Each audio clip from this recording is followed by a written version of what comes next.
You're listening to For the Republic, a love letter to Star Wars animation.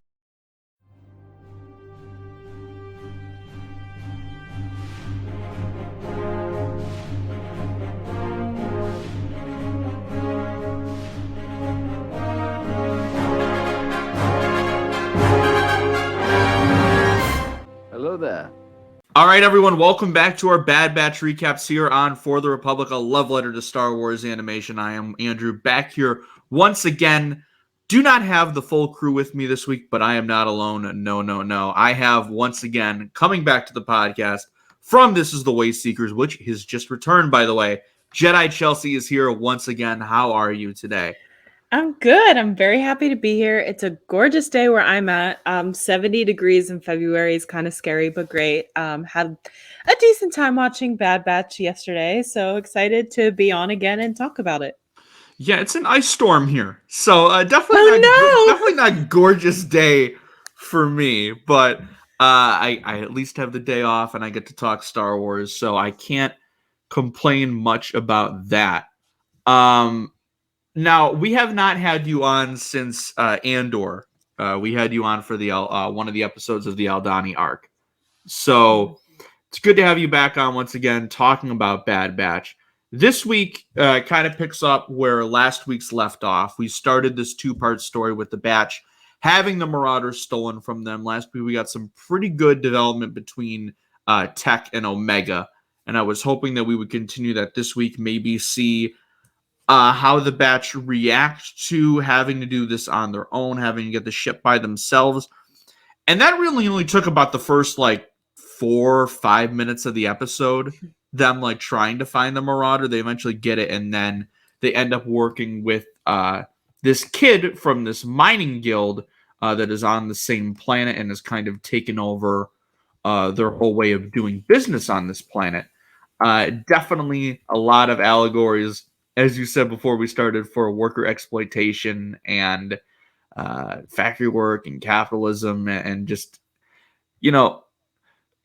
evil big business is essentially what we get in this episode, which is always, it's not a new theme in Star Wars whatsoever, but there's also a lot of allegories for the Empire, which they actually directly reference in this episode. Chelsea, let me just say, I don't know what you've been thinking of this season, but let me just say, I think for the past probably 5 or 6 episodes, I've come on this show every week, and I've been like, okay, so this has to be the week that they break away from Sid, right? Like we got to be getting close. Yeah. And last week, when she was just basically like, no, you're on your own, and hung up on them, I was like, all right, this is finally time, right? This is going to be the week that they're like, okay, we did this. We don't need Sid. We're gone. Not yet. So I'm like, when is it happening? Because I feel like this show, and I've enjoyed the season, admittedly less than I did season 1, but I have enjoyed this season. However, I just feel like the narrative is stuck in one place. And every time we get a really good episode, and I'm like, okay, now we're going to be moving forward. I see good things coming. We just end up right back in the same spot. And it's like they got the Marauder back, so I'm like, okay, cool. Maybe some stuff can happen because they're going to realize, wait, hold on. This stuff that we're talking about with being exploited by our boss, that's kind of what's happening to us, but they haven't put 2 and 2 together yet. So I'm like, how much longer can this keep going? Because I have been saying with Don and with Connor that it feels like this should have happened midway through last season. And now we're almost 2 seasons through the Bad Batch, and they're still stuck in this work for hire, odd job thing, which can be pretty entertaining, but I just feel like they're setting up this stuff with the clones and with the Empire, and we're spending too much time away from that, and we got to get going on it. So what have been your thoughts on the season overall before we get into the meat and potatoes of this episode? Yeah, I think when it's good, it's great. And when it's not, it's kind of just like, oh, I think right from the beginning, my friends and I would like to do group watch and we'd usually stay up. So for me, that's 3 a.m., right? I found instead of staying up till 3 a.m. and just going to bed and watching it in the morning on Wednesday, even if the episodes aren't my favorite, I find that I've been enjoying them more because it feels kind of like Saturday morning cartoons. So I think that's changed my perspective on it a little bit. And then I also feel like the way they're releasing the episodes the week by week is, I think, almost makes it worse for people who truly are trying to enjoy the show, but they just can't, because yes, overall, this is a show geared towards kids, and there are going to be some what people would call filler episodes.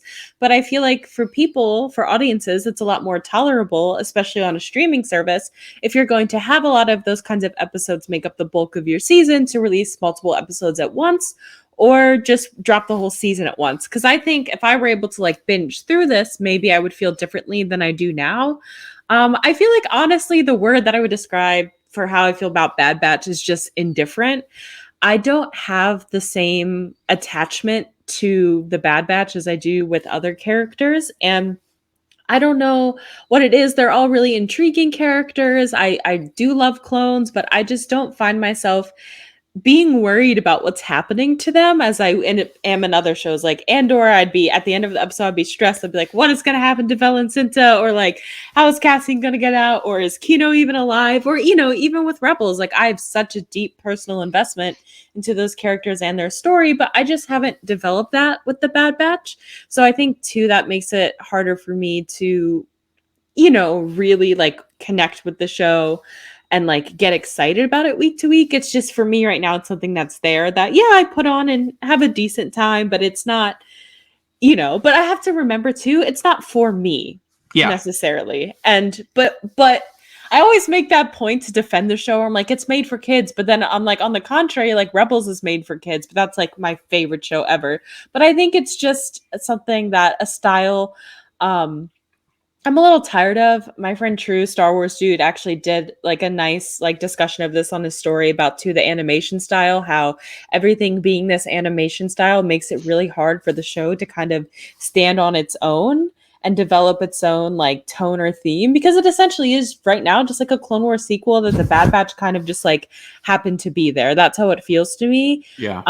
So I'm hopeful that maybe in the rest of the second season, or if there are future seasons, that the show's really able to develop its own identity and set itself apart. I think, that's a very long, I didn't realize I had that much to say about how I felt about Bad Batch, because I honestly don't even think about it that much.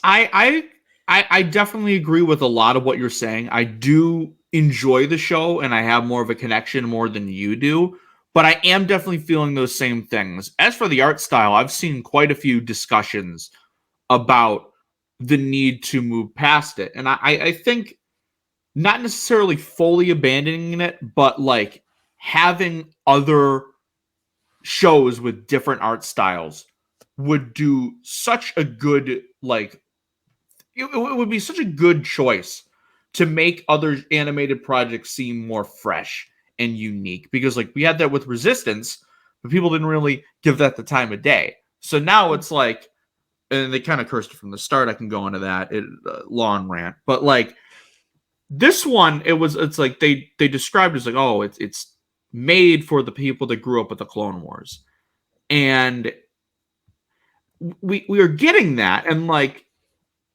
the episodes where we have those characters come back are always hits in my mind. But then we'll have again, the show to me is still trying to find its identity, which is weird for a show that's been almost 2 seasons all the way through, 16 episodes each. So it's not it's been 8 episodes or 6 episodes like a lot of these other Disney Plus live action shows have been. They've had 16 episodes to play with each season, and I feel for a lot of them, I wouldn't call this episode filler by any means, because they do get the Marauder back, and that's a pretty big plot point. But I feel they're just okay, what are we going to do this week? Oh, we'll have them go on an adventure. And you might be saying, well, Andrew, isn't that exactly what The Mandalorian season 1 was? And I'm like, yes, you're right. And I've seen a lot of people make that comparison that oh, I can't wait for next week when people shit on the Bad Batch for doing this odd job thing, and then they love The Mandalorian for doing the exact same thing. And I'm like, you're you're onto something here. That's a discussion we might need to have sometime, and I think that's just a weird way that people view animation as opposed to live action. But I do think quality of storytelling is a big part of this. And right now, I just think it's just something that they need to figure out and see where they're going, because season 3, I'm assuming, would fix a lot of this stuff, but because of how little they've been promoting season 2, I'm worried that it's not coming, and this will be it for these characters, which I feel like that's going to be their second show in a row in the animated side that this has happened to. And I feel like with Disney Plus, this shouldn't be an issue. And I just think they need to figure out a way that the animation department is structuring their stories and make sure they have a better direction of where it's going. Because I do see some really good things coming. And I've said that every week. Like, the really good things are going to be happening. But it's just like, we're getting to the point where, yes, I am enjoying the season, but once things finally do kick into high gear, we're only going to have a certain amount of episodes left in the season. And then we have to wait either another year plus for the next season, or we're just not going to get a third season, which is just, I don't know what they're doing there. But to get back into the episode proper, we are introduced to this mining guild, and we get introduced to our thief from last week, who was masked up, and people had theories like, is this Hondo? Don here was like, is it a young Afra? But then we were like, timeline wise, it's like she would be like 6, so it wouldn't really work unless we have like Dr. Afra, child master thief. Who knows? But it ends up being this character named Benny, who's a new character. At first, I thought it was Lux Bonteri just by the haircut, but then he started talking. He's got like this tattoo on his neck. He's voiced by Yuri Lowenthal, so the Spider-Man PS4 fanboy in me was very excited, and I think that's a big reason why I enjoyed a lot of this episode so much, because every time we talked, I was like, oh my god, it's Spider-Man! But like, see, that's how I felt about the like racing episode, because Teo is Dewey Duck to me. That's Ben Schwartz. So that's how. I know. That's why a lot of people hated that DuckTales episode. Super I fan. am. I really am. So I feel you with that. I didn't know that though. That's really cool. Yeah, Faster was one of the ones that like I was the one lone guy on the panel that week that was like, I didn't like this, and like Donna Connor was like, yeah, it was awesome, and I'm like, I don't know, like it was fun, but like what's going on here? But we get introduced to this. We have this big boss named Makko, and right off the bat, you can tell like, oh, all right, so a boss abusing his workers. We even see like a scene where he's just straight up like, oh yeah, we're out of rations, and he's just like housing like the like most cartoonish feast in the world, and then he brings them like half a bowl of soup for them all to share, and I'm like, oh, I wonder what they're getting at here, guys. But yeah, and one thing is like all these people in this guild have such a like undying loyalty to this guy, and they're like, oh no, he's good for us. You know, the profits are going down because the Ipsium is damaged, and we have to share rations. And you know, one day I'm gonna get that top earner of the quarter or whatever Benny was really like excited to get. And they like, I guess it just it's an allegory for how much like you put into your job only for nothing to come out in return. And also the fact that, you know, it's always all the profits are going to go directly to who's running the ship, and he doesn't give a crap about workers' rights or anything. And it's just very it's a story that never gets old, because it seems like it's always an issue, especially in this country. But what did you think about how they handled this whole thing with the mine? And it was a bit silly, it was a bit goofy, but like, did you connect with it? Did you like the stories of the miners? Like, what were your thoughts on Benny as a character? I know Don was saying he found him a bit annoying, but like he thought that was the point of the character, so he liked him a bit more. Like, what did you think overall? I'm like, I feel awful, but like I feel like most of the young characters tend to annoy me. So like I'm also in the same boat that like Benny was a little annoying to me, but I understand. But something like, while it was a bit like on the nose, like with what talking about like workers' rights and exploitation, again, the show is geared towards kids. So if it's gonna be a bit more explicit, they did it in a way that's digestible for I think many ages. So I think that's great.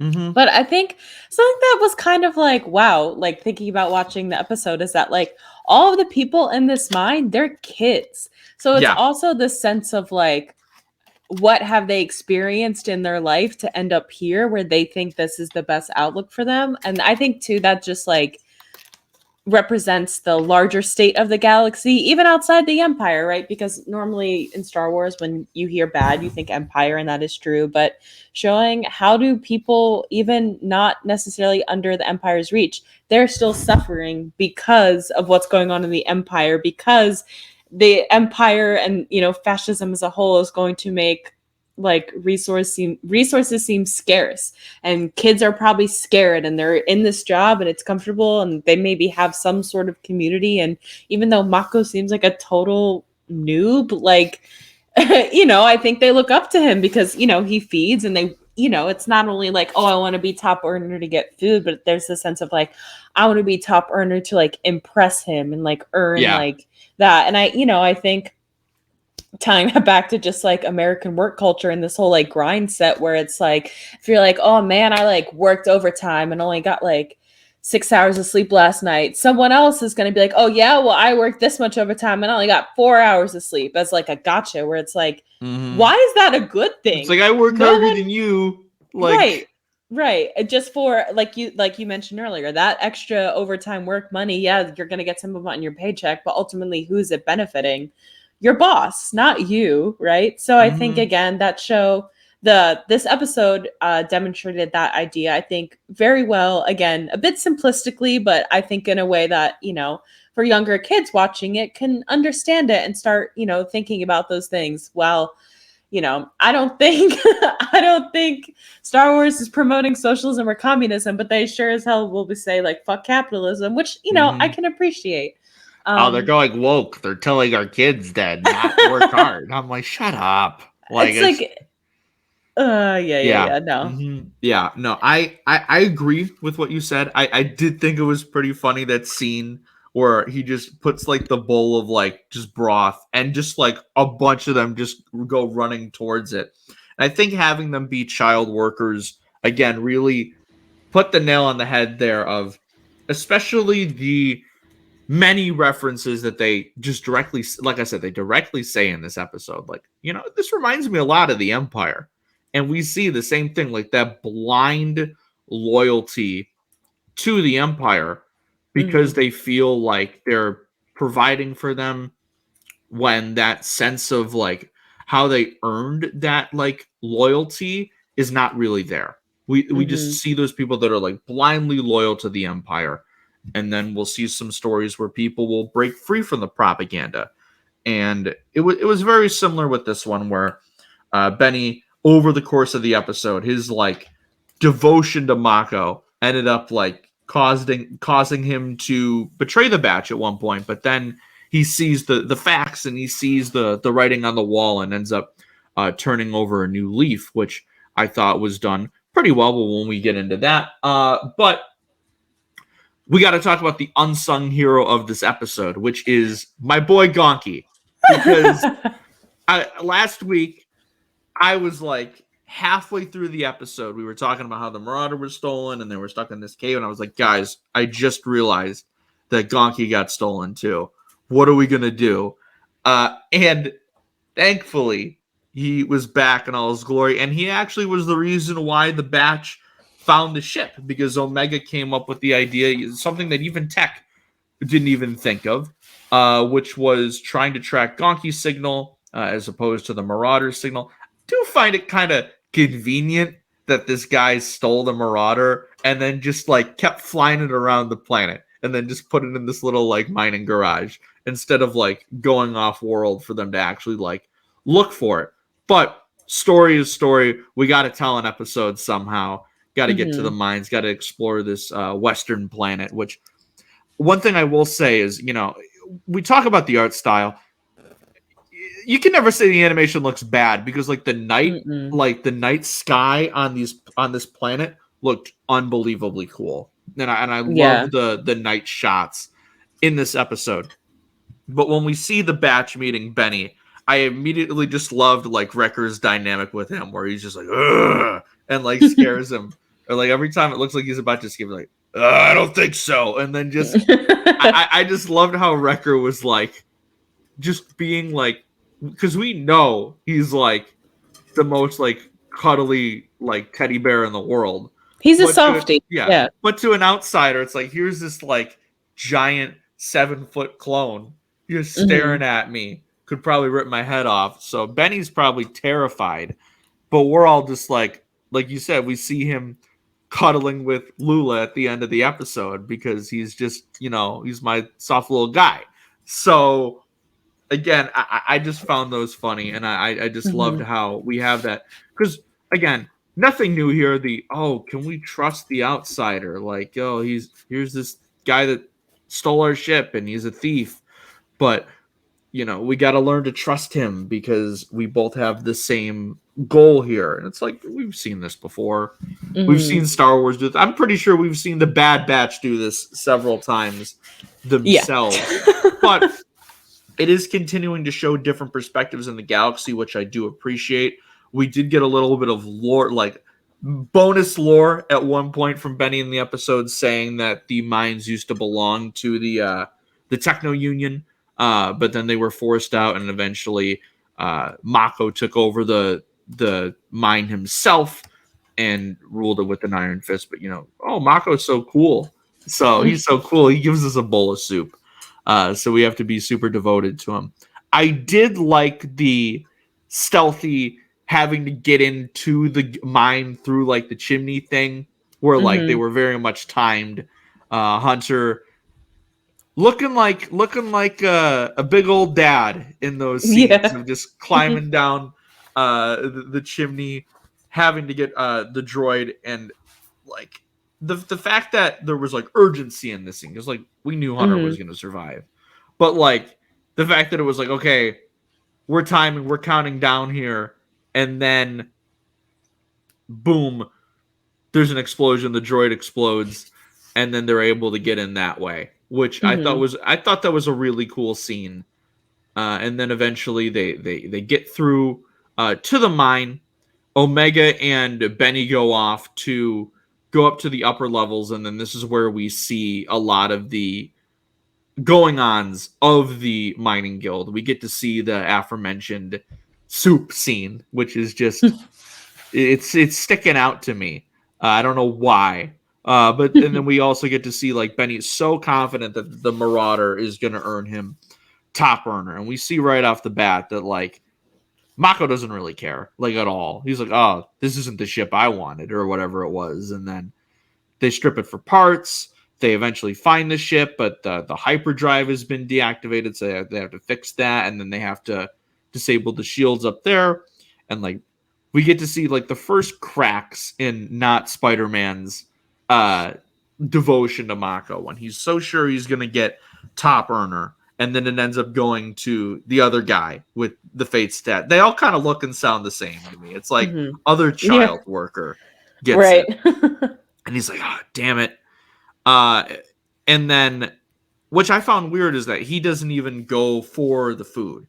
Because earlier on, we see him just find a little ration on the Marauder, and he just eats it super duper fast. So the fact that he doesn't even do that, and we get to see all these other people acting like animals or workhorses or whatever allegory they're going for here, the anti-capitalism allegories of this episode are very much aplenty here. But then when they eventually get up to the shield room, we see Benny the whole time it's oh, you gotta trust me, we're doing the same thing here. But then we see him press a little button to alert someone. It's no, Benny, what are you doing? I rolled my eyes because I knew it was coming, and that You was knew the it, thing. yep, Like they've hinted at this, where it's like Omega tends to be too trusting of people, yep, and like she's gotten, learned the lessons a little bit, but like I don't think any of the lessons have effectively stayed with her yet. And I get it. Like he was kind of their way to get out of this, and Hunter even said like, yes, go with him, but like the way they're still a little bit shocked when it happens is like, but they make up yeah, by the end of it. But I'm like, come on, Omega. Like, you know better by now, girl. yeah. I know you do. She sees the good in everyone almost to a fault, because Hmm. even like with this scenario where like Benny eventually does, be on the right side of things, it's going to end up costing her. And this is why I've been saying that if we do see Sid abandon the group or turn on the group or turn them into the Empire, whatever it ends up being, she's going to be the most affected because she sees Sid the most like a part of the group and like a part of the family as opposed to everyone else. And Hmm. because she immediately gets attached and latches on to these characters and sees the good in them and immediately trusts them, it's going to lead to some damage for her emotionally. We already saw how bad Echo leaving the group affected her last week, which I thought was so Hmm. powerful. So yeah, again, it's like, oh, she puts her trust in the wrong people. But then once Benny starts to look at like the list of, because Omega's like, you said that the Ipsium was, I forgot what the word was, like it wasn't as Degraded refined, or degraded. something. Yeah, it's like, Yeah. no, it's fine. Like, look at all these profits. It's all going. Mako's just living his best life there, eating all these foods and stuff, and just being an absolute slob in his office. And then he's like, no, let me look at that. And as soon as he starts looking at it, Makko comes in, captures Omega, and then we get the turning point for Benny in this episode of Hmm. when he slowly starts to look at the information and he realizes that, hey, we are being exploited. You know, we're putting in all this work and he's doing nothing, and we are just pawns in his system to make a profit. Hmm. And he's so like, even at this point, he hasn't gotten top earner. He's been basically thrown aside, and he still is just like, no, I need to impress, the divine Makko. It's like the one guy that just needs approval from anyone in his life, whether that be a parent, whether that be a boss, whether that be a teacher. You just need to have that approval to make themselves feel validated. And oh boy, is that kind of Hmm.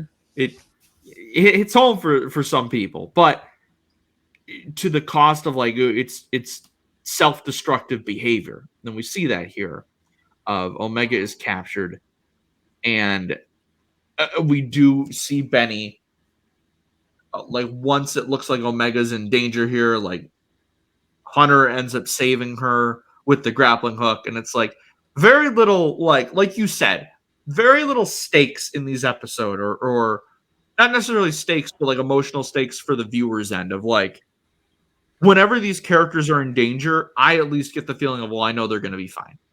It's Hmm. not like Rebels where I'm like, even though it's geared towards a lot of the same audience and they are made by the same people, I was always like, oh, any episode, it's like, this could be it for Ezra. This could be it for Kanan. Because, again, we don't know the fates of those characters. And the same thing is for these characters here. But I'm just like, nah, they'll get out of this. Like, they Hmm. got to be in the next episode. And I think it would be cool if eventually they subverted those expectations. It's like, oh, no, no, no, we're screwed here. One of them is. Right.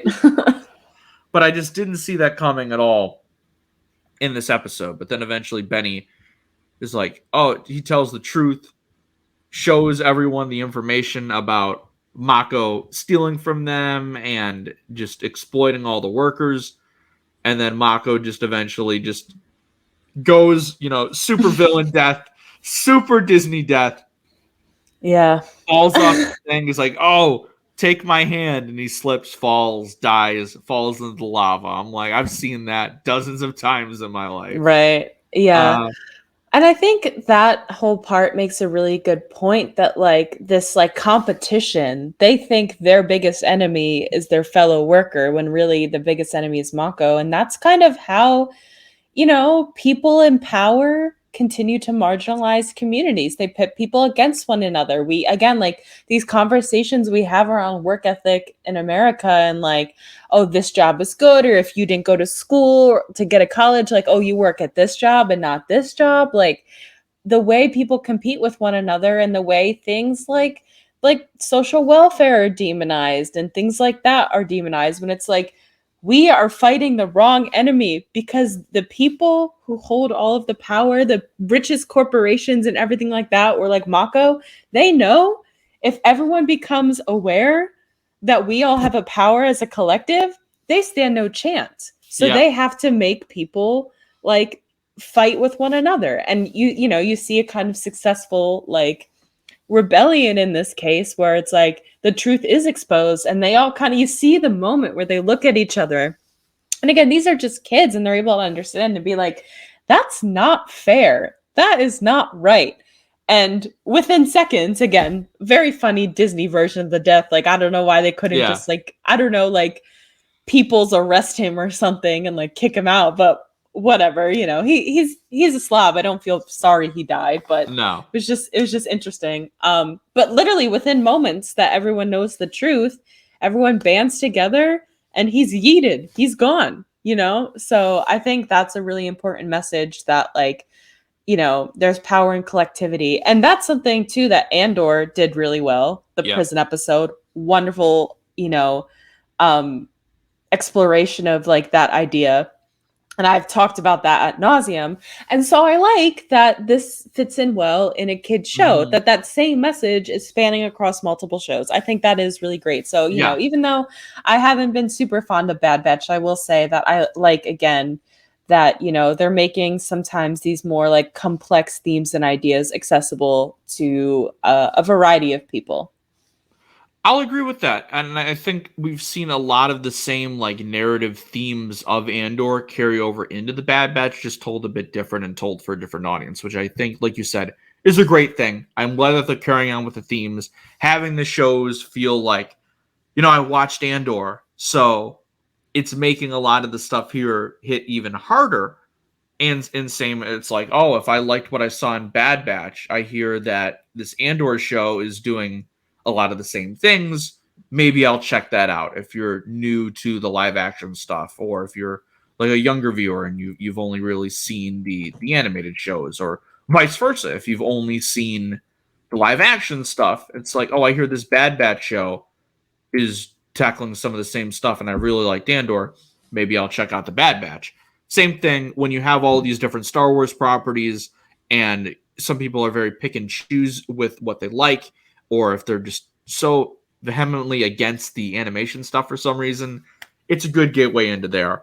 But again, I just want to say real quick, still at this point, like Benni has exposed Makko, he's turned all the workers against him, but he's still like trying to save him at that last second.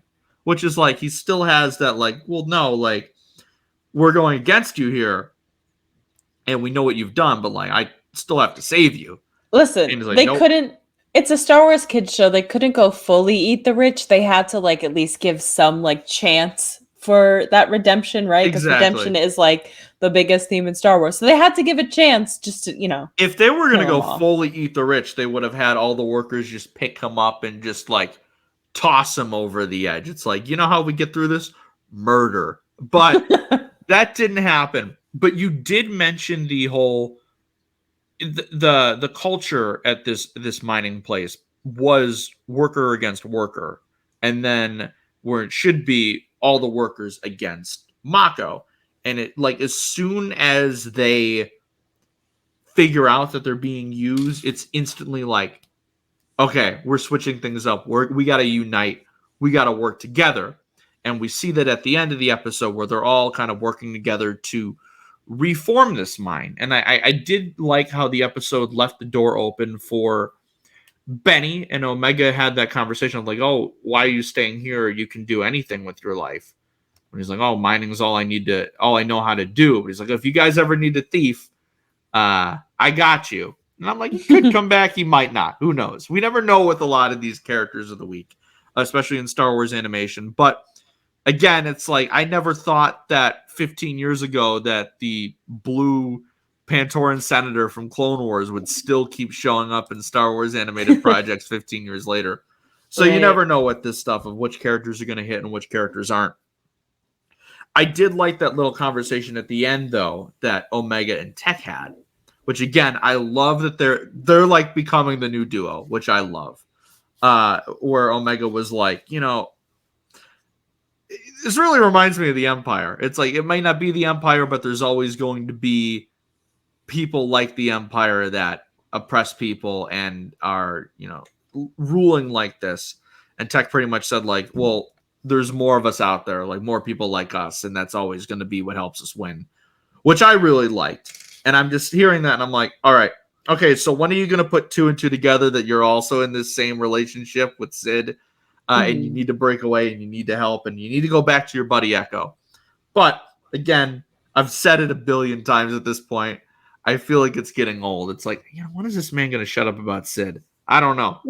I'm just waiting for something to happen. But overall, this episode, I thought it was fine. I liked it. I liked it a lot.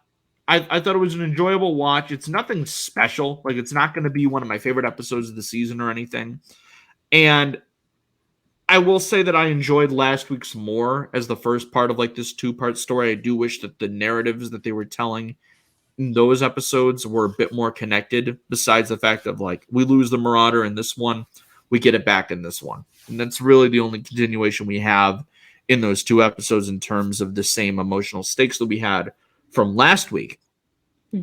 I do agree with you that I think what you mentioned earlier about if they were releasing these episodes, like multiple episodes a week, I feel like it would be a better watch. And like, I, for the most part, advocate for the weekly release model as opposed to the just binge model, just because I think binging has kind of ruined how we view and how we digest a lot of these TV shows, because we saw this with Obi-Wan, where every week it's like, when's Vader showing up? What are we doing here? And it's like, come on, guys, like, just wait till the story's being told. But I have enjoyed every time that they've, for this season, had the back-to-back episodes. And I felt like those ones, like, really, like, hit well. And like, so to have an arc like this where we are getting, like, the Clone Wars style, like, this is going to be a multi-week story. It's not just going to be standalones like the Bad Batch have been doing for the most part. And I like that we were doing that, but I do agree with you that this season is probably going to play better watching it all at once as opposed to weekly, because we're going to have like the greater picture of where this is all leading to. And I'll be very interested in if years from now down the line we do revisit the Bad Batch on this show in the way that we are with Clone Wars. I'll be very interested in seeing what my thoughts are on the season then. With the full season in hindsight and being able to watch it in that regard. But yeah, overall, it was a fine episode. It wasn't awful, wasn't great.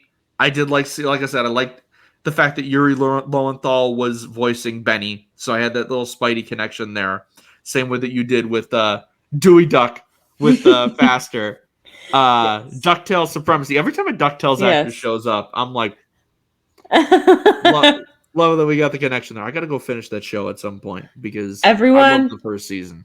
Everyone, if you take anything from this episode, it's go watch the DuckTales reboot. It's absolutely incredible.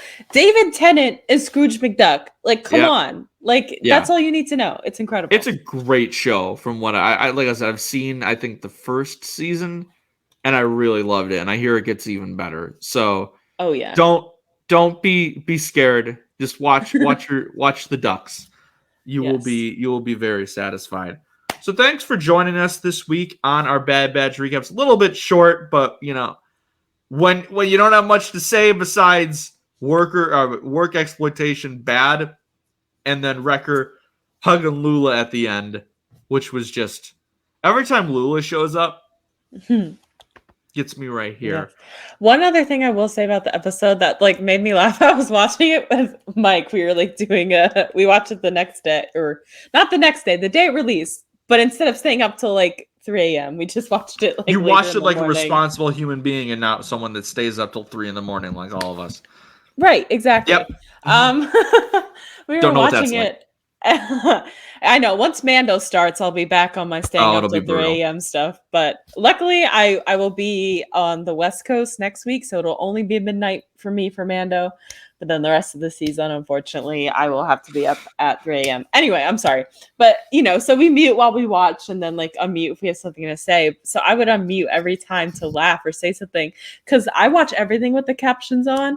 But the captions for Gonki were hilarious because it was like Gonki honks, Gonki honking. And it was so funny. It's like, period, Gonki, you honk. Another like quip I made to Mike while we were watching, I was like, damn, Gonki's having more character development than Echo has had his entire time with the Bad Batch. Like, this is damn. Hey, look, at least he's getting that development elsewhere. He got it at the last moment. I gotta find a screen cap of Gonki's subtitles so I can make that like the social media post for the episode. That's beautiful. But thanks again for coming on. It was great having you. We've had you on for Andor, we've had you on for Bad Batch. Now it's just like we got to complete the circle and have you on for Clone Wars. So we'll do that. And then when Rebels comes around, oh yes, I better be on. For sure.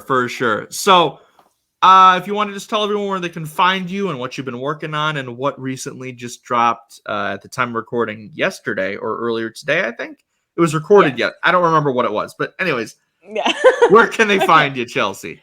So I'm a co-host with my friend Austin on the podcast This Is The Wayseekers. You can find us on Instagram and Twitter at Wayseekers Pod.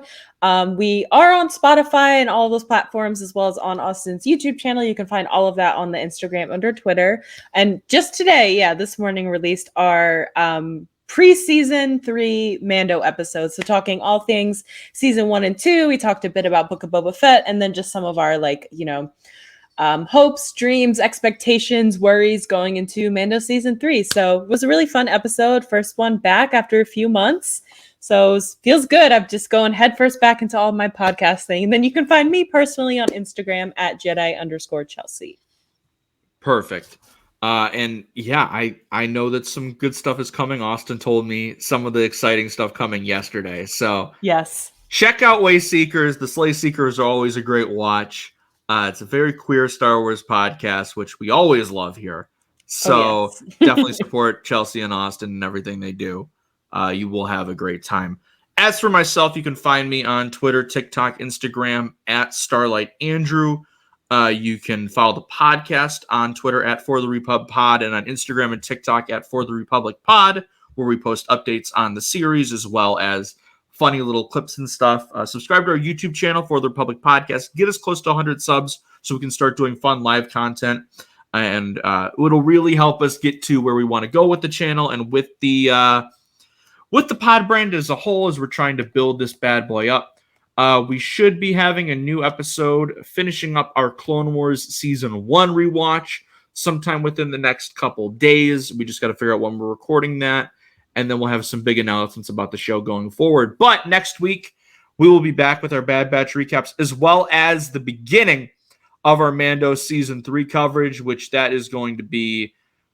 I don't know how we're going to cover all this stuff every week, but we're going to figure it out. We're going to make some adjustments to the shows, and we're going to have a good time. So until then, thank you for joining us. Thanks for Chelsea for being on this week. And until next time, may the Force be with you, always.